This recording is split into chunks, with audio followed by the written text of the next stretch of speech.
Ya filsafat kebaikan tertinggi itu adalah bernalar sempurna, bernalar tanpa cacat. Jadi bernalar lurus sebetulnya, atau force of the better argument. Memang filsafat adalah satu disiplin kajian yang mengajarkan kepada kita cara berpikir yang benar.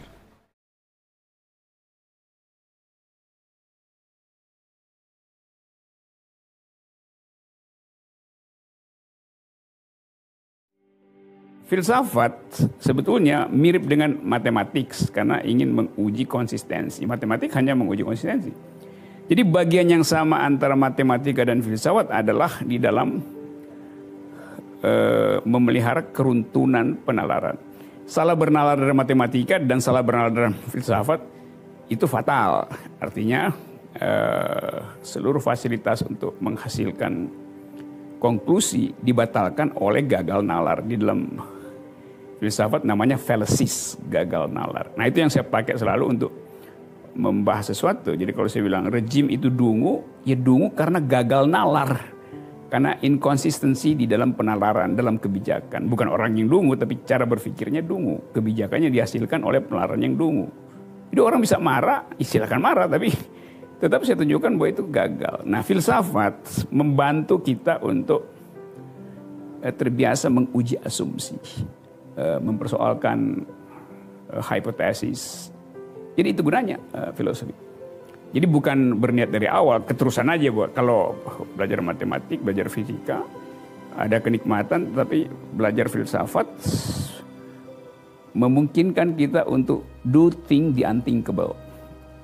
Apa namanya? Memikirkan yang tidak dipikirkan orang lain gitu.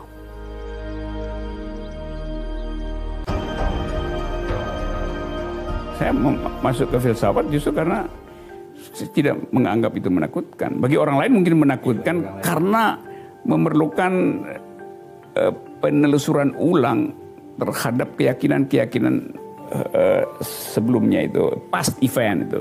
Peristiwa yang lalu kan mesti kita batalkan. Kita belajar filsafat, ternyata dia bertentangan dengan past event kita. Tentang sesuatu yang udah kita yakini kan kita mesti bongkar kan.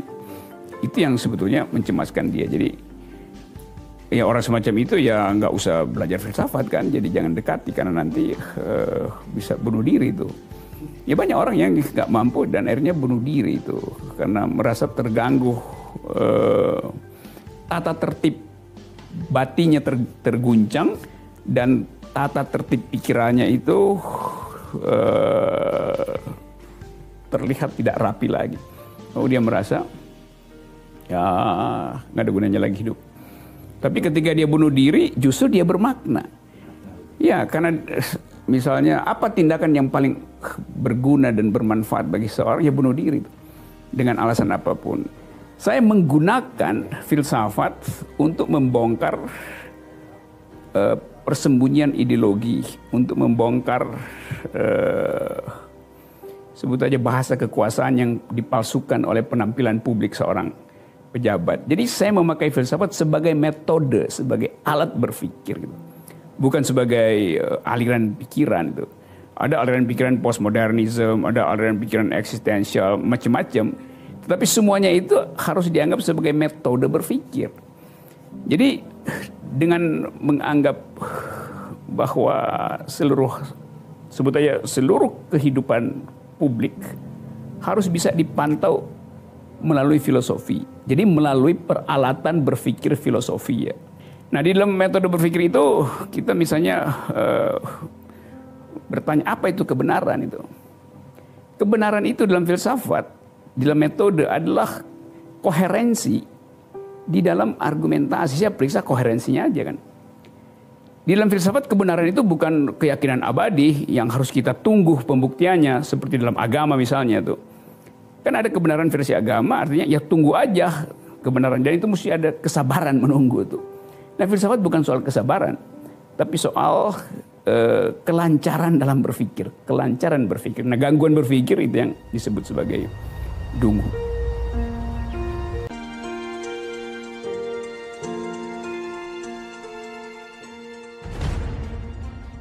Sebetulnya filsafat bukan cinta kebijaksanaan.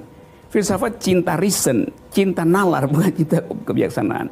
Kata dasarnya memang filosofi atau mencintai tapi bijak di situ dalam pengertian mampu bernalar dengan baik. Kan itu. Jadi kalau ditanya orang semacam apa yang bijak, ya orang yang jalan pikirannya tidak dibatalkan oleh fallacies. Salah satu fallacies adalah feodalisme atau yang disebut sebagai ad verecundiam. Jadi kalau yang ngomong presiden maka pasti benar. Kalau yang ngomong adalah pemuka agama pasti benar. Kalau yang ngomong pemuka adat adalah benar. Itu benar karena dia punya posisi di dalam masyarakat. Nah, filosofi menentang itu. Benar itu bukan karena orangnya punya kekuasaan, tapi karena jalan pikirannya masuk akal itu. Kan itu soalnya kan. Mendasarkan kebenaran pada status seseorang tuh, itu otoritas mendahului verifikasi kalau gitu kan. Ya, filsafat kebaikan tertinggi itu adalah bernalar sempurna, bernalar tanpa cacat. Jadi bernalar lurus sebetulnya, atau force of the better argument, kekuatan argumen yang lebih baik, bukan argumen terbaik, yang lebih baik. Jadi selalu ada baik itu kalau dimungkinkan untuk dibatalkan. Sesuatu yang mungkin dibatalkan itu namanya menghasilkan kebaikan. Prinsipnya fallibilism. Sesuatu yang tidak bisa dibatalkan, yang nggak ada gunanya mau dinilai, karena potensi dia dibatalkan sudah dia hilangkan sendiri. Jadi buat apa disebut dia baik dan buruk? Karena baik selalu ada di dalam kontrapolasi dengan yang buruk. Kita sebut dia cantik karena kita screen out yang buruk. Kita sebut dia buruk karena kita bandingkan dengan yang cantik. Jadi selalu ada di dalam yang biasa disebut binary opposition. Kan kita bilang Anda bermutu karena ada patokan bahwa dia tidak bermutu. Nah, waktu kita bilang dia bermutu, kita berupaya untuk hilangkan yang tidak bermutu. Padahal dia sebut bermutu ketika dibayang-bayangi oleh si tidak bermutu itu. Jadi antagonisme lah yang menghasilkan kebaikan. Nah, sekarang orang mau tutup antagonisme, termasuk kritik. Kritik itu buruk.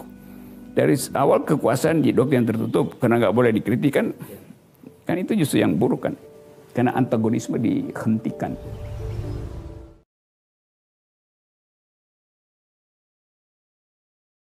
Assalamualaikum warahmatullahi wabarakatuh. Teman-teman sekalian, kalau saya mengucapkan kata filsafat, kira-kira apa yang muncul di kepala teman-teman sekalian? Sejauh yang saya tahu, banyak yang mengesankan filsafat sebagai sesuatu yang rumit, sesuatu yang elit. Bahkan jangan-jangan ada yang punya keyakinan filsafat adalah sesuatu yang haram. Sebagai sebuah pendapat, saya kira hak setiap orang untuk suka atau tidak suka dengan filsafat. Tapi kalau kata filsafat ini saya ganti dengan istilah berpikir yang benar, mungkin pendapat teman-teman tentang filsafat akan berubah. Hakikatnya memang filsafat adalah satu disiplin kajian yang mengajarkan kepada kita cara berpikir yang benar. Di beberapa kesempatan sering saya sampaikan, orang boleh saja tidak suka dengan filsafat, tapi tidak mungkin orang tidak mau berpikir yang benar. Padahal hakikatnya filsafat itu ya berpikir yang benar itu. Jadi ada adagium dalam bahasa Arab yang teman-teman mungkin sering mendengarkan, al-insanu hayawanun natik. Manusia adalah binatang yang berpikir. Jadi berpikir adalah penciri utamanya manusia. Berarti ketika seseorang kehilangan kualifikasi dirinya dalam berpikir, dia tinggal hayawannya, tinggal unsur kehewanannya. dari titik ini sebenarnya bisa kita simpulkan bahwa filsafat itu sangat penting untuk kehidupan kita. Dulu filsafat ini dihidupkan antara lain oleh para tokoh Yunani dalam rangka mengkritik cara hidup yang serba mitologis, serba mitos. Jadi di awal kelahirannya di Yunani, filsafat ini mengkritisi cara hidup yang serba mitos. Teman-teman mungkin pernah membaca bagaimana orang Yunani zaman dulu sangat terikat dengan mitos-mitosnya, dewa-dewanya. Ada Zeus, ada Thor, dan lain-lain.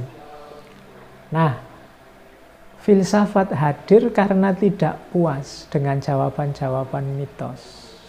Kalau kita analogikan dengan zaman kita sekarang, jawaban-jawaban mitos itu berarti jawaban-jawaban yang tidak masuk akal. Jawaban-jawaban yang diikuti begitu saja tanpa dipertanyakan.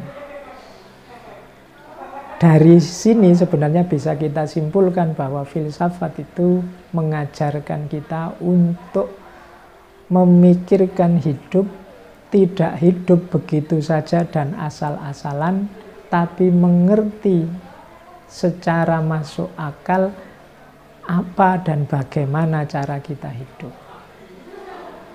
Dulu orang di zaman Yunani itu merasa gelisah dengan kehadiran hidup yang serius dan kritis ini, sehingga bahkan tokoh utamanya zaman itu yang namanya Sokrates banyak dibenci orang, bahkan sampai dieksekusi.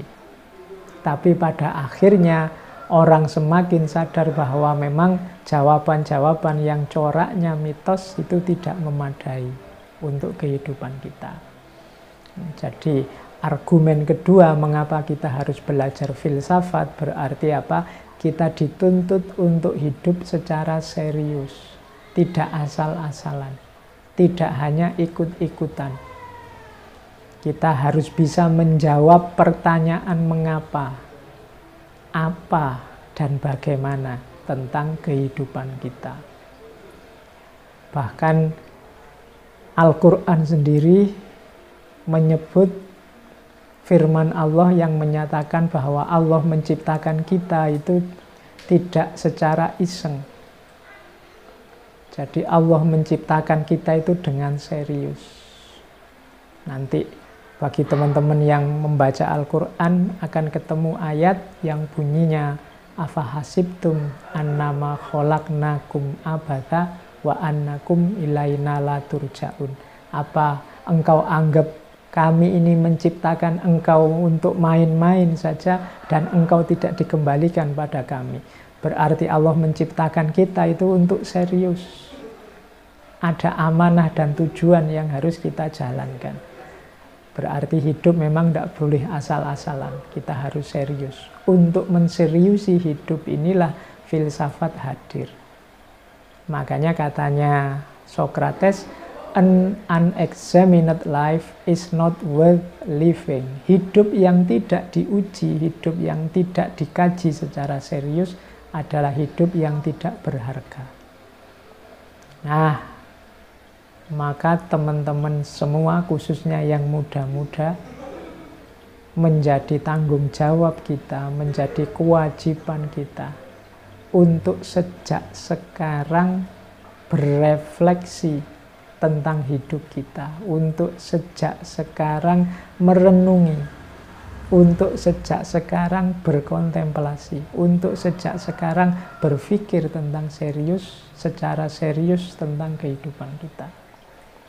Karena itulah sebenarnya amanat yang diberikan oleh Allah kepada kita dengan memposisikan kita sebagai khalifahnya. Tidak menunggu besok. Kalau sudah menunggu besok, mungkin teman-teman targetnya, Pak, saya pinternya besok saja, saya belajarnya besok saja, menseriusi hidup besok saja, mumpung sekarang masih muda. Kalau tidak dimulai sekarang, maka kita akan terlambat. Karena hidup tidak terlalu panjang. Manusia itu hidupnya tidak terlalu panjang. Kita mempersiapkan hari esok itu persiapannya sekarang, tidak besok. Jadi untuk teman-teman muda, menurut saya filsafat adalah salah satu bidang yang penting untuk diselami, khususnya dalam rangka kita menseriusi hidup, dalam rangka kita mendalami hidup secara serius. Jadi teman-teman muda, sudah saatnya untuk mulai belajar filsafat. Dulu dalam sejarahnya, kalau teman-teman mau jeli, coba dilihat peradaban-peradaban besar dunia, yang itu merupakan puncak-puncaknya peradaban sepanjang sejarah, selalu saja penguasanya adalah yang menguasai ranah filsafat dan ilmu pengetahuan.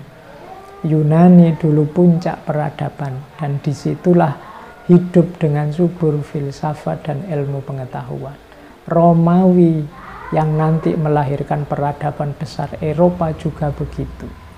Islam dulu jadi penguasa, jadi puncaknya peradaban dunia ketika filsafat dan ilmu pengetahuan hidup.